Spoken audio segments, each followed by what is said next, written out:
All right, so everyone's been asking for it, and we're finally here.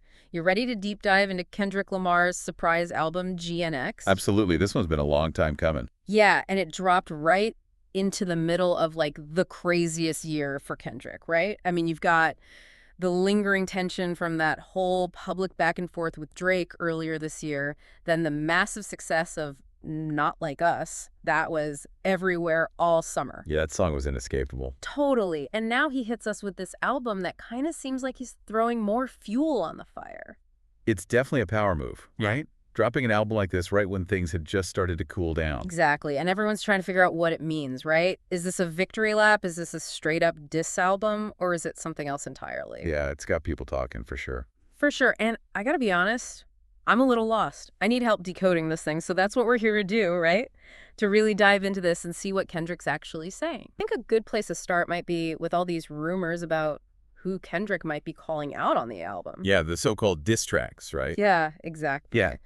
Okay, so Kendrick's list this time around. Well, there's been a lot of speculation, but Right. one name that keeps coming up is Lil Wayne.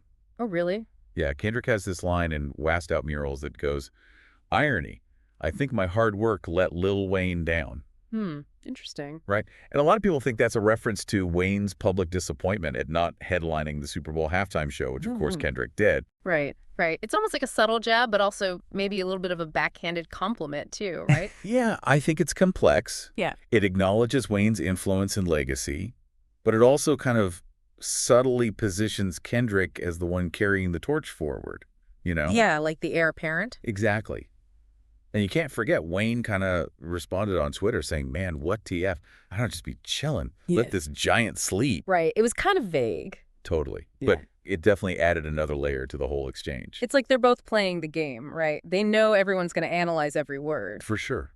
It's all part of the performance. Yeah. The narrative unfolds both in the music and in the spaces surrounding it. Okay, so we've got Lil Wayne. What other names are people throwing around? Well, a few of our sources seem to think that J. Cole might be in the line of fire, too. There's a line that goes, "Don't talk big if you're going to double back at the first sign of trouble," that some are saying is directed at Cole. Oh, I see. Like a response to his 7-minute drill track. Exactly. Yeah. Yeah, that was the one that some people saw as a diss towards Kendrick a while back. Oh, right. Yeah, I remember that one.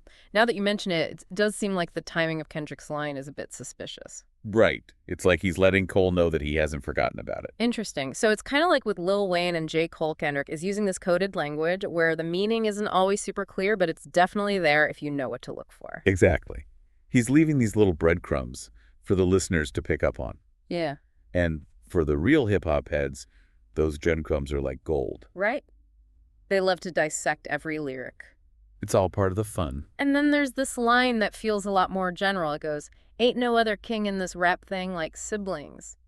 Nothing but my children." Oh, yeah, that one's a bit more direct, don't you think? For sure. It's almost like a statement of dominance, right? Like he's putting himself at the top of the food chain. Exactly. He's basically saying, "I'm the standard, everyone else is playing catch-up." Which is a pretty bold move considering how fragmented the hip-hop scene is these days, right? It is. It's like he's staking his claim, reminding everyone who's holding the crown. But, putting yourself out there like that, it's also kind of risky, right? It opens you up to criticism, to people who want to knock you off your throne. Absolutely. It's a high-stakes game, but I think that's part of what makes Kendrick so compelling. Yeah.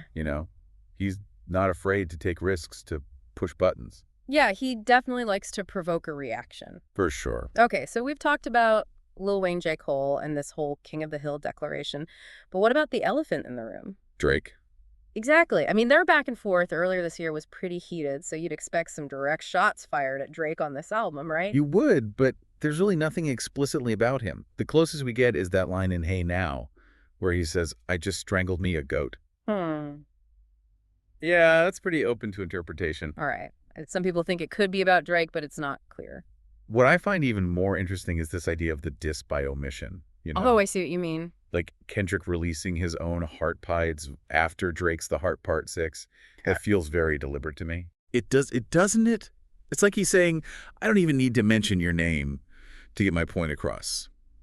The timing alone speaks volumes. Right. It's all about the subtext. Exactly. Okay, so those are the big three, but what about some of the less direct jabs? Oh, yeah. The stray shots, as some are calling them. So who else caught some strays? Well, we have Snoop Dogg, who kind of got caught in the crossfire for reposting Drake's diss track tailor-made. Oh, right, that whole thing. Kendrick's response was pretty playful there. Just a quick, I prayed it was the edibles. Yeah, that's hilarious. It kind of acknowledges the situation, but in a way that's almost dismissive, you know? Like, he's not even taking it that seriously. And knowing Snoop, he probably just laughed it off. Probably.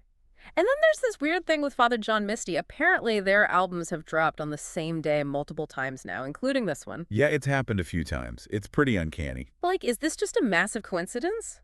It's hard to say for sure, but to make things even weirder, Misty actually posted an old track as a diss in response to GNX. Oh, come on. Seriously. Yeah, it's classic Father John Misty, you know. He's always been a bit of a wild card.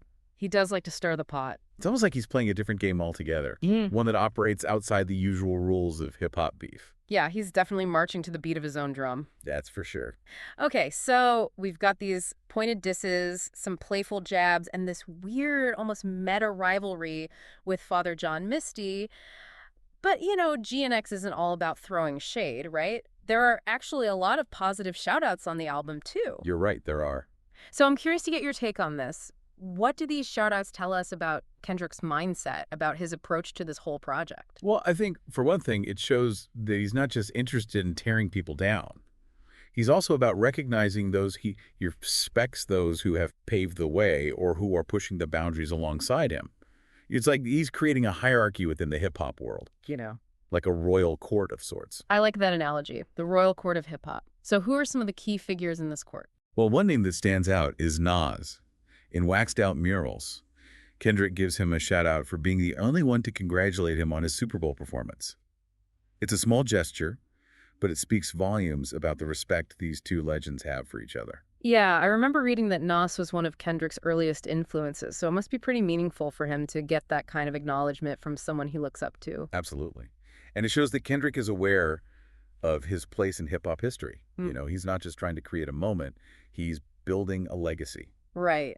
And speaking of legacy, what about that shout out to Kamasi Washington? He's all over this album, isn't he? He is. He's credited as a producer on several tracks, and there's even a line in Squabble Up that goes, "High key, keep a horn on me, that Kamasi." Yeah, that line is so smooth. I love it. It really speaks to their creative connection. They've got great chemistry. For those who don't know, Kamasi Washington is this incredible jazz saxophonist who's been making waves for his innovative approach to the genre.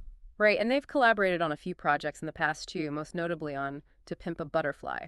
Exactly. Yeah. And their musical chemistry is undeniable. It's one of the highlights of the album for me. Me too. And then you've got that more lighthearted shout out to Mustard on TV Off, which, if I'm not mistaken, has already become a bit of a meme. Oh yeah, Mustard on the Beat Ho. It's everywhere.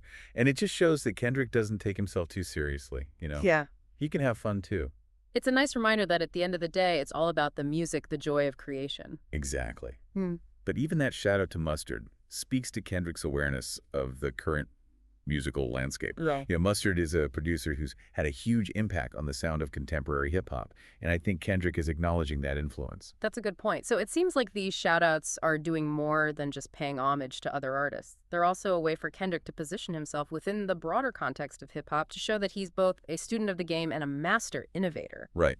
He's paying respect to the past while simultaneously pushing the genre forward.